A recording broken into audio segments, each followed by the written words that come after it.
नमस्कार, welcome to money group and मैं हूँ चिन्मय नंदन। लगता है कल वर्ल्ड कप के बाद आज सारे ट्रेडर्स भी चुपचाप शांत हो गए हैं। इसलिए आज मार्केट में ऐसा कुछ मूवमेंट भी नहीं था। बस ये एक अगर देखते हैं 10 बजे के आसपास कहीं पर ये एक तो हमें एक बड़ा रेड कैंडल देखने को मिला हुआ था, लेकिन उसके बाद अगर हम देखते हैं ना मार्केट आज पूरा साइलेंटली चला गया।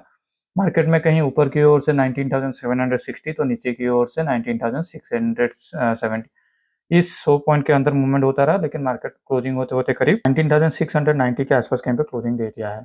मैं अभी भी यही बोल रहा हूँ मार्केट में ये जो ऊपर की ओर से लेवल है 19,850 और नीचे की ओर से 19,650 ये लेवल को पहले तोड़ने दीजिए, उसके बाद ही हम लोग फिर से एक ट्रेंडिंग मार्केट के लिए डिसाइड करेंगे। स्लो एंड स्टेडीली यहाँ पर अगर हम देखते हैं तो एक छोटा-सा एक हमें ट्रेंड लाइन दिखाई देता है ऊपर की ओर से रेजिस्टेंस का, तो इसे भी आप थोड़ा फॉलो अप कर सकते हैं। कल अगर मार्केट इस ट्रेंड लाइन के ऊपर कहीं पर ओपन दे देता है तो हम लोग को यहाँ पर एक सपोर्ट मिल जाएगा फिर से 19,700 के आसपास कहीं पर, और यहाँ से ऊपर की ओर से मूवमेंट होगा तो पहला जो हम लोग का टारगेट होगा वो करीब 19,850 के आसपास होने वाला है।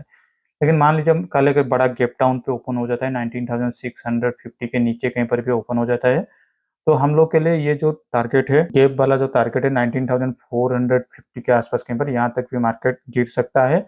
लेकिन उसके लिए थोड़ा पोजिशनल बेसिस पे हम लोग को प्लान आउट करना होगा। तो चलिए अब देख लेते हैं बैंक निफ्टी की ओर। बैंक निफ्टी में भी सिमिलरली कोई भी आज ऐसा कुछ हरकत नहीं हुआ है। आज ऊपर की ओर से मार्केट 43,700 2730 के यहाँ से, तो नीचे की ओर से मार्केट करीब 43,500 के यहाँ से करीब 200 पॉइंट के अंदर ही मूवमेंट होता ही रहा और क्लोजिंग होते-होते करीब 43,560 के आसपास कहीं पर आके क्लोजिंग दे दिया है। हमने हमारे वीकली एनालिसिस में जैसे बात कर रहे थे, इमीडिएट बेसिस पे बैंक निफ्टी को यहाँ पर 43,400 के आसपास कहीं पर एक सपोर्ट मिल सकता है और उसके बाद 43,000 के आसपास जाके एक स्ट्रॉन्ग सपोर्ट यहाँ पर मिलने वाला है। और रेजिस्टेंस की बात करते हैं तो 44,000 उसके लिए एक अभी फिलहाल के लिए रेजिस्टेंस बना हुआ है।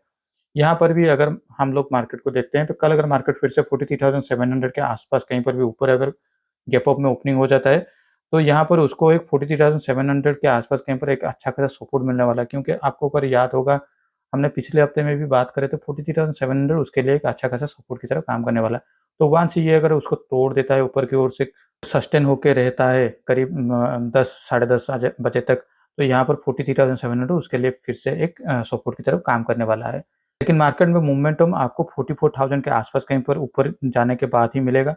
तो हो सकता है कल मार्केट 44,000 आने के बाद यहाँ पर हॉल्ट हो जाए, या फिर यहाँ पर पहले हाफ में अगर पहुँच भी जाता है, तो यहाँ पर करीब आधा घंटा पौने 1 घंटे के आसपास अगर हॉल्ट कर लेता है, तो उसके बाद इसको ब्रेकआउट देता है, तो यहाँ पर हमें फिर से ऊपर की ओर से खरीदारी देखने को मिल सकता है।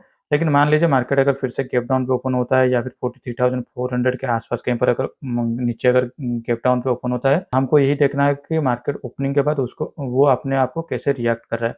अगर मार्केट ओपन होते ही नीचे की ओर से फिर से 15 मिनट्स के अंदर अगर स्लाइड हो रहा है, तो यहाँ पर फिर से हमें वीक रैली देखने को मिल सकता है, या फिर अगर यहाँ से गैप डाउन पे ओपन तो हो रहा है लेकिन वहाँ पर फिर से अपने आप को बाइंग हैपनिंग दिखाते हुए 43,400 के ऊपर कहीं पर आके अगर पहला 15 मिनट्स कैंडल भी क्लोजिंग दे देता है, तो यहाँ पर हमें फिर से जिस साइड की ओर से प्राइस एक्शन दिखाई देता है 5 मिनट्स में हो गया या फिर 15 मिनट्स पे, उस हिसाब से हम लोग हमारा पोजीशन हमारे ट्रेड को एग्जीक्यूट करेंगे।